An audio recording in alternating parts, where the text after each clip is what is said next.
Welcome to the podcast. Today I am joined by Zara from the Australian Business Podcast. Thank you so much for joining us today. Thanks so much for having me. It's good to be here. We are chatting today about regret and remorse, which is kind of negative, right?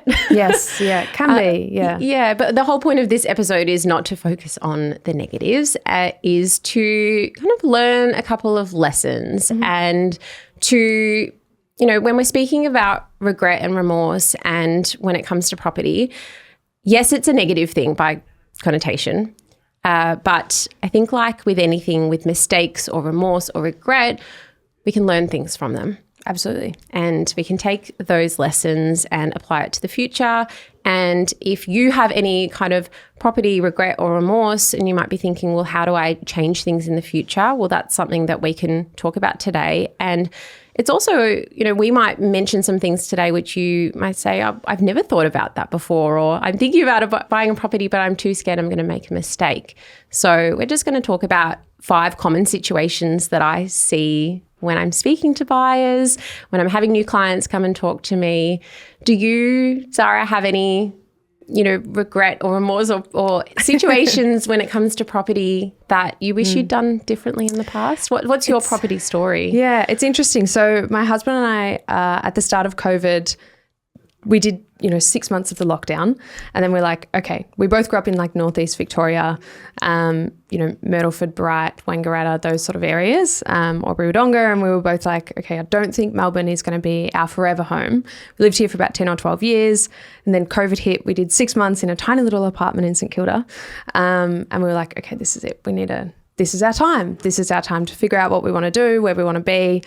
And it was kind of, weighing up, do we want to do city apartment or do we want something a little bit bigger outside of Melbourne? And so we started looking regionally and we ended up in Castlemaine. We bought a block of land at a good time, I think. Now when I look at... Back in 2020? I think it was 2020. Yeah.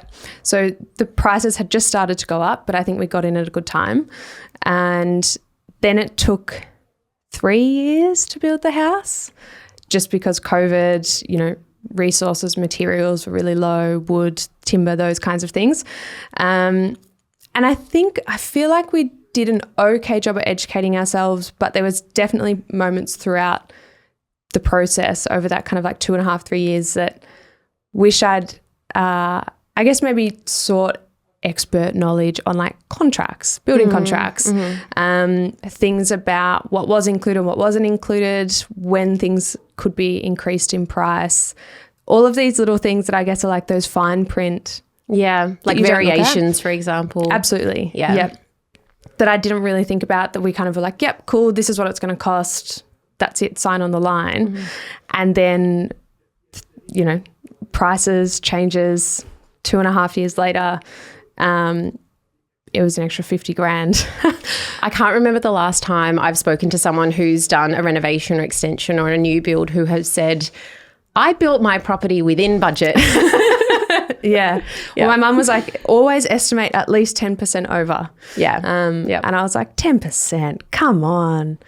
And so it was a little bit more than that. But yeah, so interesting. I guess not regret, but just maybe a little bit of regret around lack of education. Yeah. Yeah. And it's always, this is the thing, you don't know what you don't know when it comes to property. And sometimes you don't even know who to turn to ask these questions, especially if no one in your family or none of your friends have done it before. So, and if I'm reflecting on my regrets over the years, I think my main property regrets were not buying certain properties at times when I just knew it was a really good time in the market to buy, because I've been doing this for 12 years now. I've seen strong markets, I've seen weak markets, and there's been several instances where I've come across properties and I thought that is a great bargain, that's a great opportunity, that's a great one to either develop or renovate.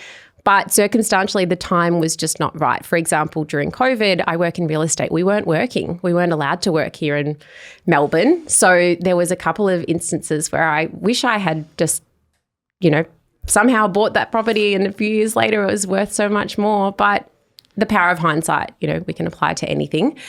So we're going to talk about 5 common situations which I see with property regret and what we can learn from these situations. And let's start off with talking about before you buy a property, because you can have regret and remorse even without having bought a property yet, right? Yes. Yeah, absolutely. Yeah. I guess it's like figuring out, and we have so many friends that wanted to buy a property, started looking, and then just there was, maybe not the right property, maybe it wasn't the right time. They held off for a little bit longer to try and save a little bit more. And then every time they saved a little bit more, then the market got a bit more expensive. And so it kind of became this like chase of, do we, bite the bullet and go for it? Don't we do it? And then I guess the hindsight of, that property was amazing, we should have just gone for it. Yes. And then having that regret or remorse when you're going and stepping into that next property, and potentially some of those, like emotions that might be influencing decisions that you might be making about, whether you actually take the leap. Exactly. So that is probably one of the more common things I see, which is someone who has said, I should have bought at a certain time. I should have bought a month ago. I should have bought a year ago. I should have bought 3 years ago. And the procrastination is very real when it comes to buying property, because there is so much noise. There is so much influence on people's decisions from their friends, from family, from the media. You might read one particular news article and that then shapes your opinion on what's happening in the market and whether you take action or not. And quite a lot of the time, because when we're buying property, this is a huge decision. This is probably going to be the biggest decision for most people in their life. And if you get it wrong, it can impact not only your finances, but your lifestyle. Your comfort, etc. So quite often people who overanalyze things or are easily influenced by other people, those are the people that don't take action and they procrastinate. And there's always a reason why. They're saying, I'm waiting for interest rates to come down, or I'm waiting for, who knows, Trump to lift the tariff, whatever. Whatever's currently topical at the moment. I've heard everything. And the issue is, I often see when, they wait and then that trigger happens and then there's always another excuse. There's always something else that they're then waiting for, or they're waiting for, use this, inverted quotation marks here, they're waiting for the bottom of the market. Okay. And the issue with waiting for the bottom of the market is that nobody knows when the bottom actually is. I've been in plenty of situations where I've been able to, with confidence, say we are in a very soft market at the moment. The buying conditions are great. Will they continue to decline further from there? Well, I don't know. I just know that that's a good time to buy. But the problem is if you wait and all of a sudden the signals suggest that the market is then starting to pick up, that is then often too late for you to have timed the bottom of the market, because you might say, okay, well, I can see things are picking up now, but then you have to go and find something to buy, and that could take several months. You might be unsuccessful with that property. It could take another month or 2 or longer to buy something else. And then not only have you missed the bottom of the market, but you are now in a rising market, which is quite competitive. And then you might have to make compromises. Are there any kind of key, identifiers, or just on your experience, you would say this is like maybe not the bottom of the market, but this is a good time to buy based on X, Y, Z? Yeah, so you'll see prices soften in comparison to previous times. If you've been tracking the market, which I always encourage people to do because it's really hard to rely on statistics in the property market. So if you're looking in certain suburbs at certain types of properties, seeing what they're selling for, going to auctions, seeing how many bidders are there, how many people at inspections, and a slowdown you can identify, because all of a sudden those prices do start to come down, you have less competition, properties pass in more if they're going to auction, they take longer to sell. And then all of a sudden you can sometimes identify that you are in a buyer's market. It's easy for me because I'm doing this day in, day out. But if you're a property buyer, you kind of have to treat it as a second job just to stay abreast of it all. Is there a particular period of time, like would you say it's worth looking at like year on year or quarter on quarter, or it's just really depends?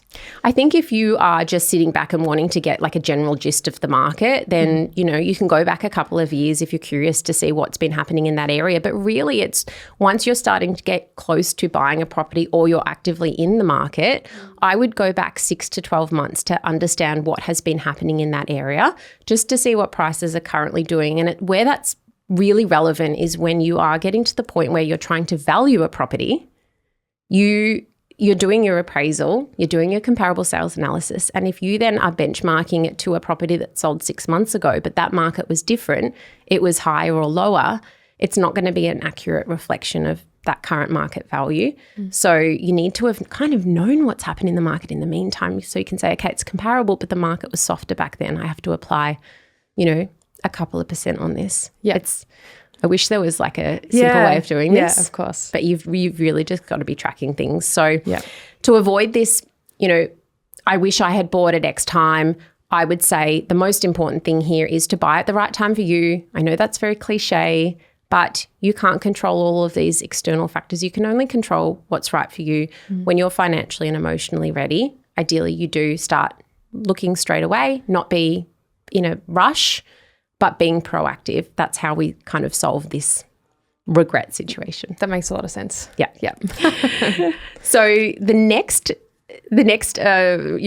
regretful situation I often come across is when I'm meeting with people and they say, I've missed out on my dream property, or I've been to several auctions, I've put in lots of offers and I haven't got them, and I wish I'd done things differently. Met someone just last week. They've been looking for a year. Wow. And they had sent me a list of like 9 properties that they say, I would have bought this, or I should have bought this, or I could have bought this. And every situation they sort of said, okay, well, we tried to buy this, but we didn't understand the process. Or we tried to buy this, but we weren't ready quick enough and it sold before we had a chance. Or we went to auction and we didn't know what we wanted to spend and we didn't have a game plan.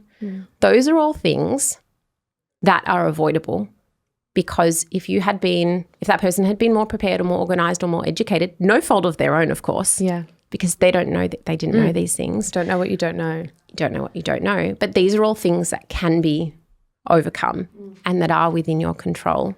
So those, I call them circumstantial situations, and these are things that we can do. We can understand the real estate agent's process. We can do all of our due diligence really quickly when we find a great property. We can be proactive looking online so that all of a sudden we say, oh, that one sold 2 weeks ago. I didn't even see it on the internet. It happens. Yeah, quite absolutely. A lot. Yeah. And we can avoid all of those things. And if you don't feel like you've got the time or energy or knowledge or desire to learn, you can engage a professional. I'd be interested, you said that you've been talking to people that have their dream properties, and obviously everyone has a dream property. How, for lack of a better word, how important do you think the quote unquote dream property is for like your first home? I think it depends on whether your dream is actually achievable. Yes. Yeah. Yeah, because if you've got a certain budget, and most people have a budget, especially first home buyers, if your dream home is like double the price of what you can afford, well, it's not really worth, getting your hopes up for anything like that. But sometimes I do think that people do have this idea that they should walk into a property and fall in love. Okay. And it just doesn't happen that way. Like sometimes you do, and that's amazing. But what we're really trying to be is pragmatic. We have our list of non-negotiables, the locations we want to be in. And then if we want to like it, of course, if it's a home, yes, we want to feel a bit emotional about it. That's allowed. But you don't always just get that, I'm in love with this in the same way, when you're dating someone. It can take time. It can take time. Yeah. And you might not have that instant, meeting them for the first time, being like, oh my gosh, I'm obsessed with you and I love you. Overwhelming love bomb. Yeah, exactly. Yeah. I guess it's like you create, in so many situations, you kind of create this emotional attachment to something based on an experience that you're having in that environment. Yeah. And that comes from living in that environment. I know when my husband and I were looking at blocks of land, we did the do we buy or do we build? Neither of us are handy at all can't, hammer a nail into it, just absolutely useless. And based on our budget, the houses that we were looking at was like, okay, we're probably going to need to do some renovations, whether it's, new kitchen or update the bathroom. And we just kind of went, okay, we don't want to do that. We don't want to live in mess for however long it could take for us to kind of, get through that renovation. And so that was where we went to the building process. And so we actually did have a list of like non-negotiables. We kind of had our own, but then we also went to like family members as well and just said like, this is kind of what we think. So it was like we wanted to have some outlook onto like not another property, as in like not another house. We wanted to have some space to a degree. We didn't want to be on main road, was one of the other things. So it was probably about like 5 or 6. And the first block that we went and looked at ticked all of them, except it was on main road. So our address is main road. Okay. In saying that, it's on like a it looks out onto like a state forest. So it's like a main road coming into town. And so instantly my husband was like, no, it's not a main road, too loud. It's off the list. It's not an option. And then we looked at all these other little surrounding towns. We probably looked at like 10 properties. And then as we were driving back out of town, we stopped past again and we were like, wow, this ticks everything except the main road thing. Like how could we think about maybe designing the house in a way that, you know, the living was at the back of the property rather than at the front of the property? Could we have less windows? Could we look at different materials that reduce noise? And so then when we spent a bit more time thinking about it, looking at it, you know, reflecting, that was a property that we ended up going with because we were like, okay, well, it ticks 4 out of 5. Yeah. It's our first property. It's the location's amazing. Everything else is right. And that's a really great example where you kind of need to stress test what your true non-negotiables really are. And in your instance, what you thought was a non-negotiable being the main road ended up being not a non-negotiable in the end. Non-negotiable really needs to be so strict that you say, if a property doesn't have this feature, or a non-negotiable could also be like, I don't want X, Y, Z, you're not even going to look at it. So when I'm stress testing clients' briefs, when I first meet them, they might say to me, I had a client the other day say, a non-negotiable is a second toilet or the ability to install one. And I said, okay, if I found you the dream home off market and it was an amazing price, there was absolutely no way to add a second toilet, would you like me to show it to you or you don't even want to hear about it? And depending on how they answer, I'll really know if that then is a true non-negotiable because they might say, oh, I want to see it anyway, just in case. Versus someone who said, no, absolutely not, don't even show it to me because I won't consider it. And this is what we have to ideally, and sometimes you don't know this at the start. You learn what is really important to you throughout the journey and the process. But having a really clear brief, in other words, your budget, your non-negotiables, your bonuses and your locations is so vital. I speak about this all the time on this podcast. People are probably sick of me talking about your property brief, but this is one of the ways where we can avoid this particular type of regret, like missing out on the one, missing out on something, especially if it comes up for sale at the very beginning of your search. This is quite common with my clients or people I speak to where they say, the one that got away because it came up too quickly. If you have done really thorough homework and you know what your brief is and your non-negotiables and you know you have an idea around like properties that have sold before that and you're using those as your benchmark properties, you can then potentially make a decision, even if that dream property comes up in the first week, to say, okay, I haven't physically walked through 20, 30, 40 properties, but this ticks all my boxes. I've got a good feeling about it. And I've used the last 6 months of sale in my homework to figure out, yes, this is a great option. And then you just won't have that feeling of, I just missed out because I wasn't ready. We can avoid that. But, you know, sometimes some people do really need exposure and time in the market. And I've got a saying to say that you're just as likely to find the perfect property in week 1 as you are week 20. The only difference is your own confidence and your own exposure in those situations. Yeah, that's so interesting. Yeah.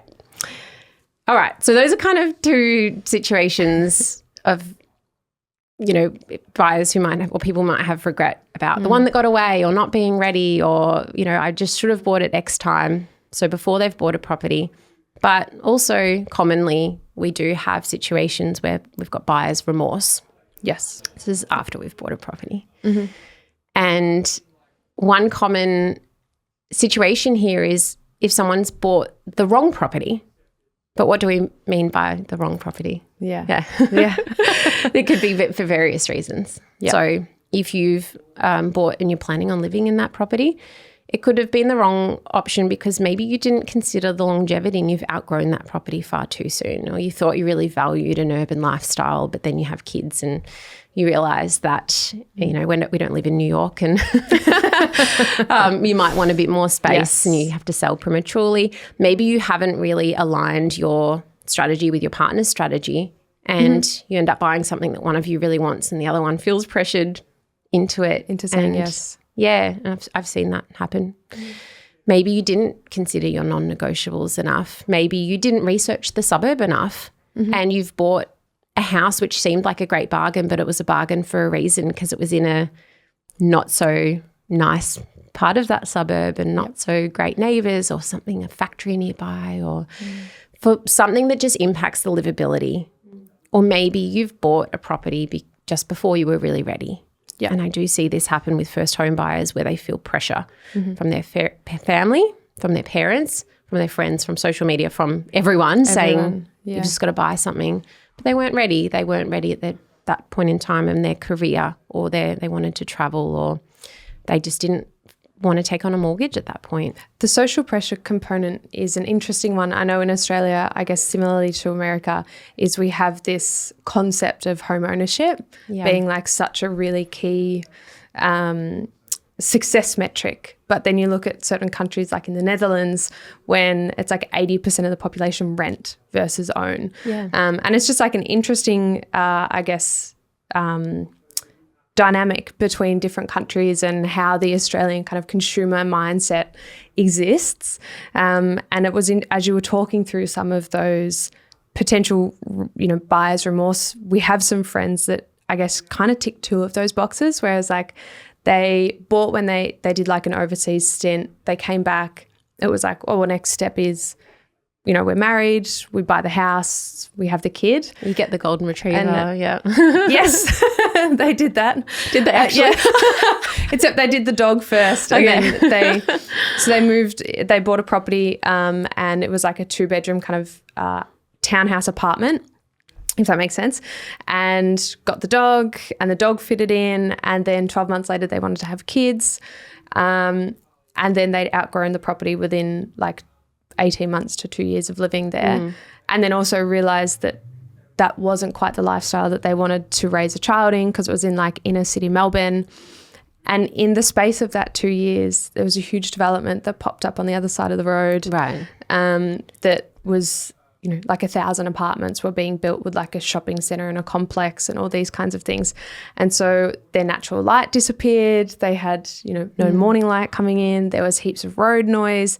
So there's, I guess, some parts that you can't control. Yeah. But then there's all of these other things that, maybe when you do step into it too soon, whether it's like social pressure from family or whether it's just like this construct that we have in our mind of, I've done this, I'm married and now I've had the dog and the next step is, the house, and the next step is this, maybe before you actually sort of figure out what your path looks like. That's right. And especially at the moment with the rental crisis, it is so challenging to say, okay, well, yes, the alternative is renting, but it's not a viable alternative for a lot of people, because I had, my sister was trying to find a rental property not long ago, and she said there was 30, 40, 50 people there. All of the properties were going beyond her budget, what she could have afforded 2 years ago. And I think this pressure also comes just from the fact that historically house prices in Australia do rise over the long term, but there are cycles. There's, peaks and troughs, and I would say don't let the fear of the market getting away from you be the only reason that you buy a property, because even the last couple of years alone here in Melbourne, if you bought in 2021, then you're paying more than 2023. So don't let that be the overarching pressure. And because buying and selling property can be quite expensive, sometimes it can cost you more to then sell prematurely than if you had just waited, even the market had increased a couple of percent. So that's from a home perspective. And then buying the wrong property for an investment strategy too. This happens quite often because that property might not have been aligned with your cash flows. Maybe you didn't consider how much is this property truly going to cost me per year, out of pocket. Am I comfortable with this? Maybe you haven't had it set aside enough buffer. Maybe the real estate agent overestimated the rental amount you were going to get. I had this yesterday. I had a rental appraisal from an agent. They sent it through because I was buying for an investor, and it was like $150 a week more than what that property would have leased for based on all of my own research. I'm okay if it's a little bit off. Yeah. You know, what do you but do in those 150 situations? Well, I do my own analysis always. So, and then I get multiple opinions and I ask them to justify it. So I say, okay, well, where did you get this appraisal from? They gave me 2 comparable properties. I said, well, both of those are much more renovated and have a second bathroom. They're not comparable. And some real estate agents will overinflate it because they've just done it really quickly. They haven't put thought into it, or they're trying to maybe win your business, saying, hey, we're going to get you this great rent. So, and with an investor as well, you know, I've fortunately not my clients, but I've heard of plenty of investors who have bought a property and it's been really difficult to get a tenant in that area. It might be a regional town where the rental market's really slow. Maybe that property needs more maintenance than they expected. Maybe they've bought it based on the, you know, advice on an accountant who's trying to save them tax and saying buy something with really great depreciation. But as you know, depreciation is a recognition of a loss. So, you know, I don't think that that's a great property strategy. And I had a friend who bought a property based on her accountant's advice many years ago, and it was a terrible decision for her, and she did go backwards with that property. Yeah. So I think in these situations, like once you've bought, you know, you can't turn back the clock. So you've got to actually sit back and assess, okay, well, how's this really impacting me? What's my opportunity cost? Yes, and selling a property prematurely could cost you quite a bit of money, especially if it's one which has gone backwards in value or has cost you more than you expected. But then you have to say, okay, well, what's my opportunity cost? In other words, what else can I go and do with this money, rather than just sitting there and saying, hoping things will get better, hoping things will change. A lot of people try and chase sunk costs in property. Do you find that once there is, you know, maybe the market changes or there starts to be a bit of a depreciation, is it common that then people go, okay, let's sell before it goes down too much? Or do people typically hold? Is there a common thread? Not really. No, I think it just more depends on their personal circumstances. I do think that, you know, we've had a bit of a sell-off in Melbourne Victoria for the last couple of years because we've had changes to rental standards, minimum standards, changes to land tax. There's a lot of disincentives for investors. So the ones who do have properties that haven't performed for them or are costing them quite a bit, a lot of them have had no choice but to sell them, and they couldn't have necessarily waited. So I would say if you're in this situation and you've bought a property and it's not working for you, don't just wait for things to get better, because bear in mind that if you cut your losses now and you go and buy something else, if things do get better for that other property, they're probably going to also get better for this new property you've bought for as well, if you've bought in the same type of market. So I would say, just don't try and chase sunk costs. Yes. And kind of think about, you know, does this align with my strategy moving forward? A strategy is, I always talk about property strategy. Yeah, that was my next question. I was like, what's a property strategy? What's a property brief? I don't think there's my definition of it. Yeah. Your strategy is your why. Okay. That needs to come first. Why are you buying this? Is it because your mum wants you to? You know, that's not a great reason. Yeah. Your when is the right time for you, based on, again, your own personal situation, not the market. Can't control the market. Your how, so whether that's doing your own research, figuring out yourself, or maybe getting a buyer's agent, or listening to podcasts. And then your what, and your what is your property brief. And your brief is your budget, your locations, and the property characteristics, including your non-negotiables and bonuses. I've just said a lot of information there. Yeah. But we've done previous episodes on how to create your strategy and your brief. But you've got to do this at the start. It can change over time, but this needs to frame your entire decision-making process, and you always benchmark it and come back to it. A client not long ago, had all these non-negotiables. They had little kids. They wanted to be in the kitchen, watch the kids play in the yard. And then they found this property that was on a river, no yard, no looking into the yard. There were snakes everywhere, totally not suitable for kids, but she fell in love with it. And I had to bring her back to her non-negotiables. Yeah. Because sometimes people do fall in love with things. So you use that as your grounding, system throughout your search. You've got to put a lot of thought into it at the very beginning. And that's something you would recommend people do, regardless of whether you're buying to live or buying to invest, is Absolutely. like, number one, have a strategy in place. Yeah. Just as important for a home buyer as it is an investor. Everyone thinks a strategy is just for an investor. No, your strategy defines everything else.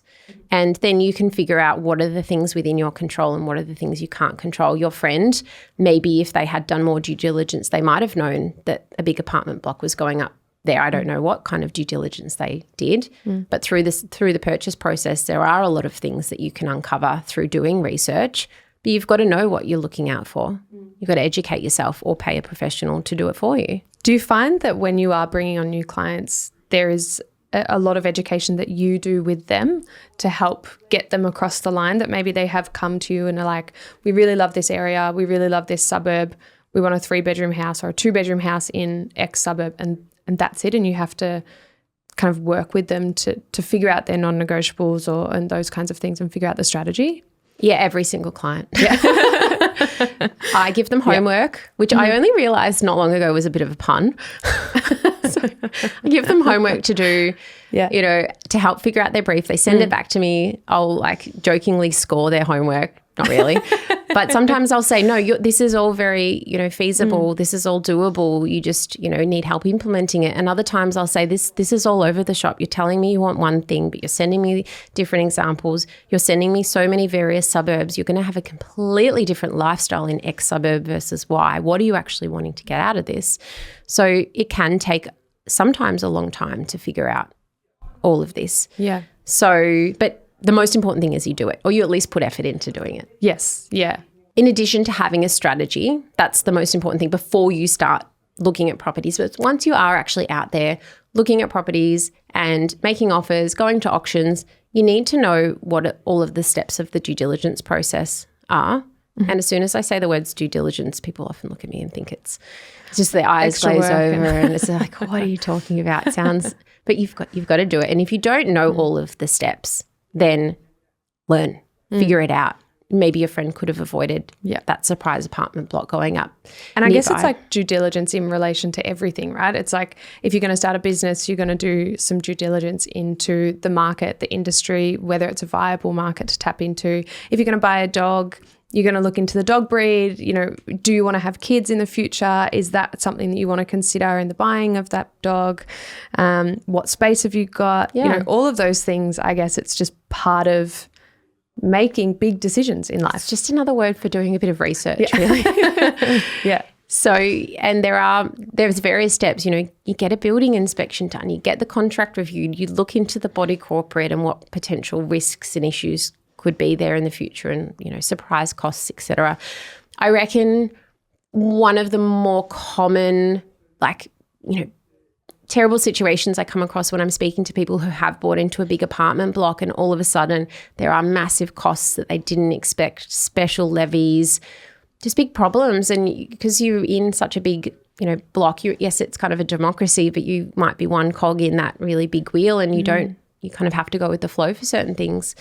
And I've seen really, really unfortunate situations where people have bought into big blocks and they can't actually then even on-sell them because that property had so many problems that no buyers wanted to buy them. Yeah, wow. So how can you overcome situations like that? Sometimes they are beyond your control. If you have done everything you can and you've looked into the historical, minutes in that block and you've done strata searches and there's been no problems, but then things arise in the future. Sometimes you can't avoid those things, but you can sometimes pick up on problems if you do your research. And I've looked at plenty of apartment blocks for clients where we've identified red flags and we've said, we're not going to proceed from here. You'd be surprised at how many people don't even do those steps. And also you shouldn't, this is my motto, you never rely on anyone.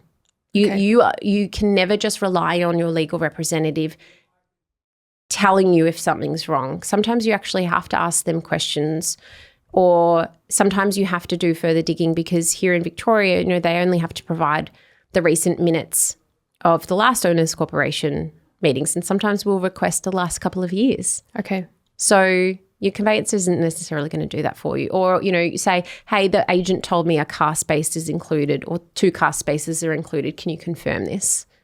They're not going to just bring it to your attention if you haven't asked. Yep. So you're in control here. So ultimately, and you're making the decision. You're putting down the money. It's a decision that you might be something you're going to be with potentially for 30 years.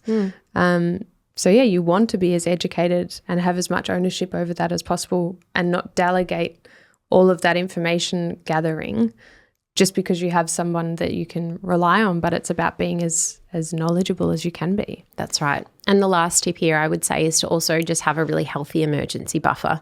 Okay. When you're buying a property, there's unexpected costs that could come up, whether it's an owner's corporation special levy or it's your hot water system, exploding. I've had or your roof leaking. Yep. You want to make sure that all of a sudden you have funds to, contribute to certain things if they happen, so that you're not in a position where you have to sell prematurely or having to find this money that doesn't exist. Yep, that makes a lot of sense. Yep. Speaking of money, number 4, a regret or, a situation where the power of hindsight could be helpful is either paying too much for a property or not going high enough. Mm-hmm.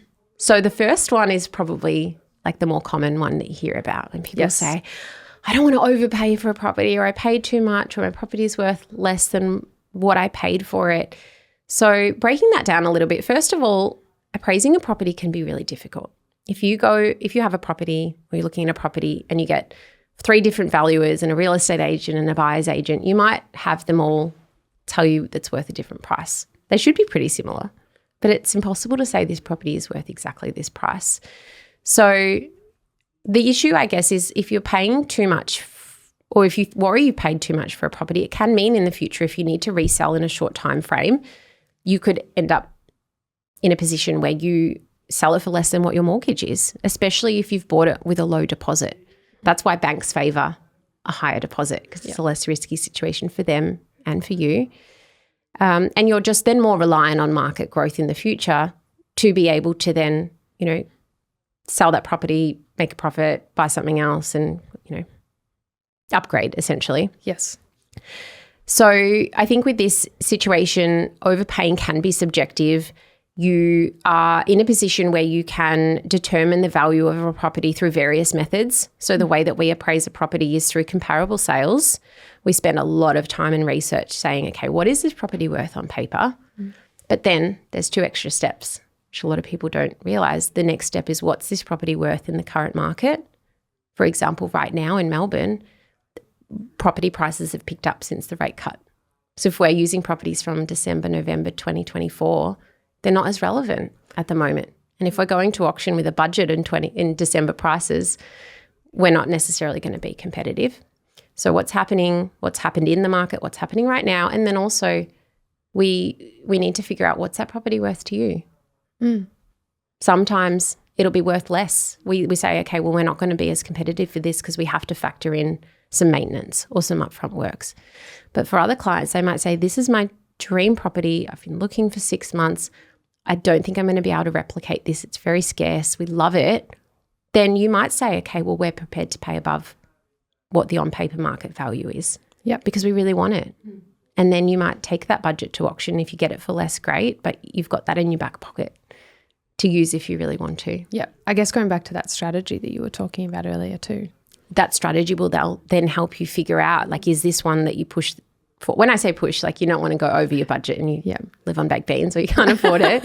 Within reason. Within reason. Or you might spend all of your budget for, or, sometimes I've had clients that, might sell some shares or borrow some money off family because they just really want that property. And then for them, what they think is a great outcome because they've bought their dream home, another person might look at that and say, oh, they overpaid. Yep. Who's right in that situation? So there are situations where there's clearly an overpayment when there's lots of comparable sales and, 2 people get extremely emotionally involved and pay a crazy price for a property.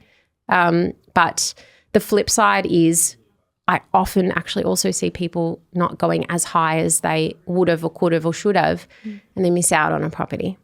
So they look back and they say, oh, I went to that auction and I probably would have paid that price, but I wasn't prepared in the moment. I wasn't prepared in the moment, or I freaked out, or my partner didn't want to pay that much and I wanted to. And like these clients I mentioned earlier, I spoke to, there were several properties where they look back at it, they say, I wish I bought that. I would have paid that. Looking back at it now, I probably would have paid more for it. Wow. And it's just because they weren't prepared. They hadn't done their due diligence. They hadn't done their appraisal. They hadn't agreed on a price before they started that negotiation.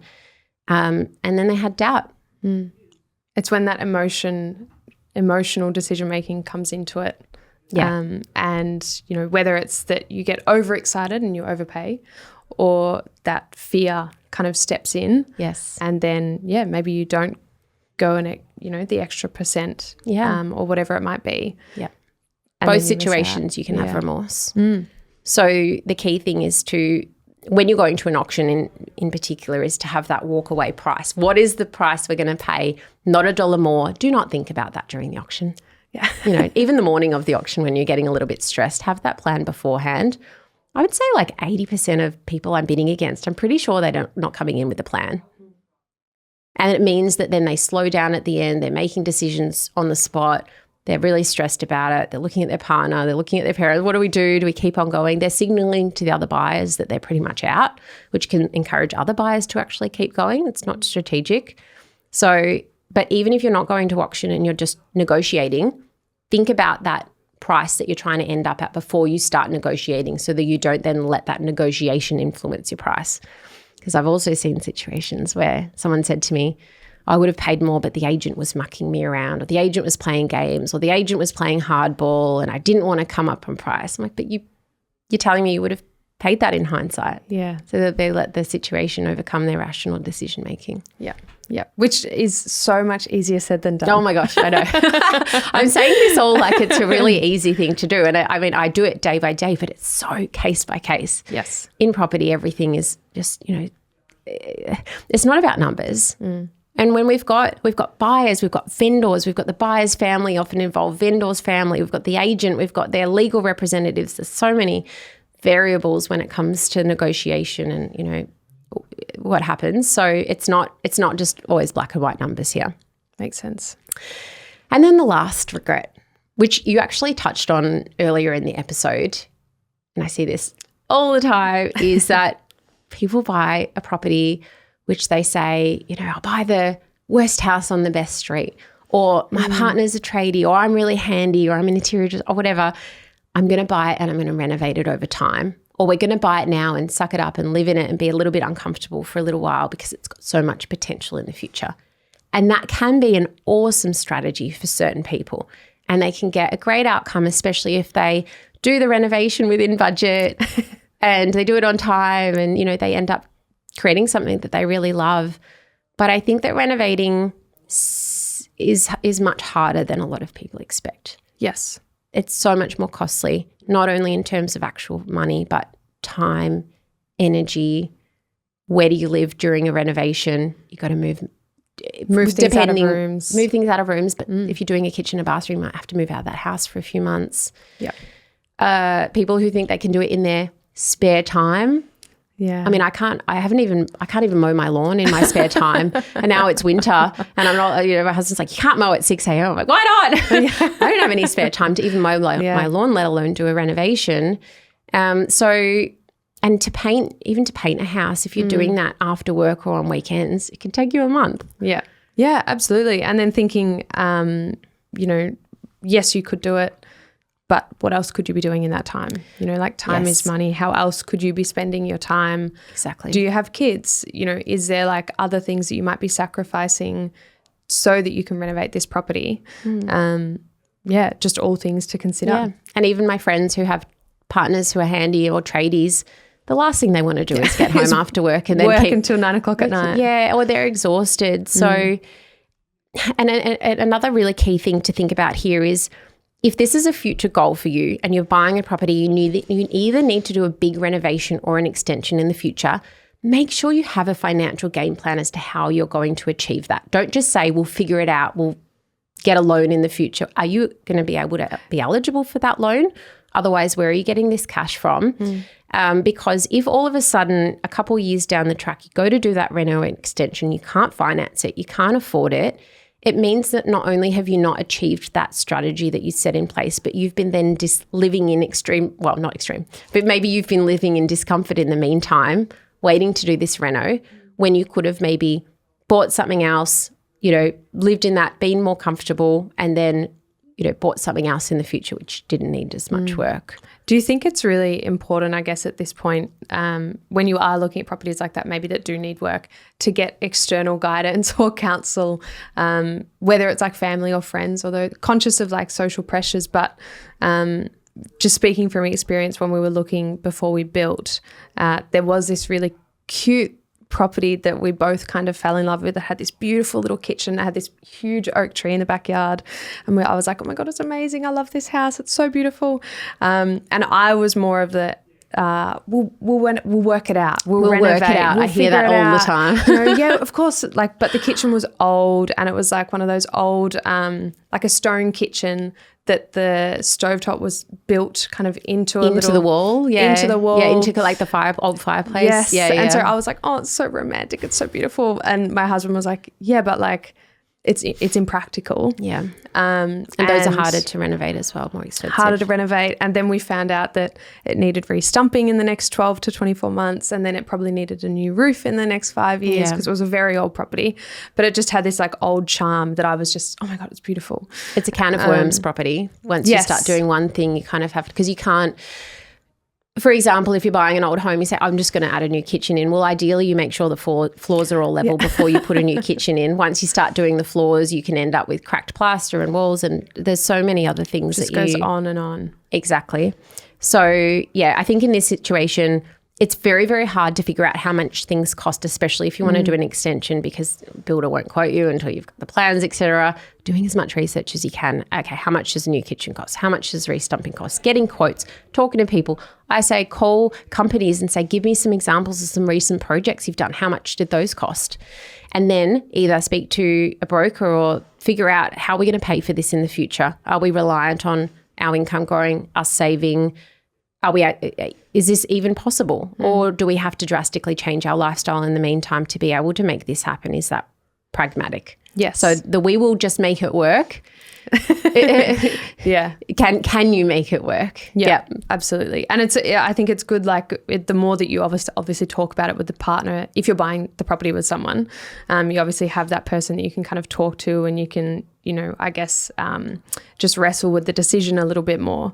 But I guess that's why it's important to, if you don't have someone, seek guidance through like a buyer's agent or like a real estate agent or someone that has done it before. Yeah. So that you're not kind of making all of these decisions on your own. Yep. Just don't do things on a whim with it when it comes to property. Yeah, I know my like nickname at home, my husband is like fast and loose. Like it's just like I'm just all and he's the one that's kind of like goes around and like mops up behind me and is just like, it's all right, we're going to patch this and we're going to, Whatever the opposite of that is, that's what I am. Yeah. So we're the opposite of each other. Which is why you're probably the perfect person to be in the job that you're in. This is true.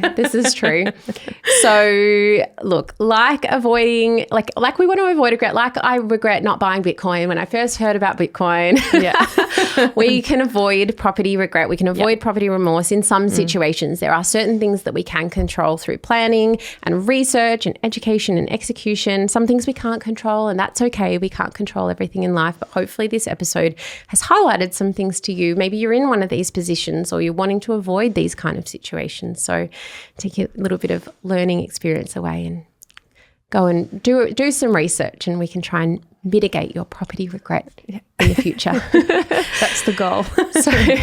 So Zara, thank you so much for joining me. If anyone wants to reach out to me, amylunardi.com.au, and Zara, the business podcast. Yes. Tell us a little bit more about that, just as a little ending so point. I host a business podcast with the other co-host, Jordan Kiddis, and together we run Inflection, which is essentially a business consulting company.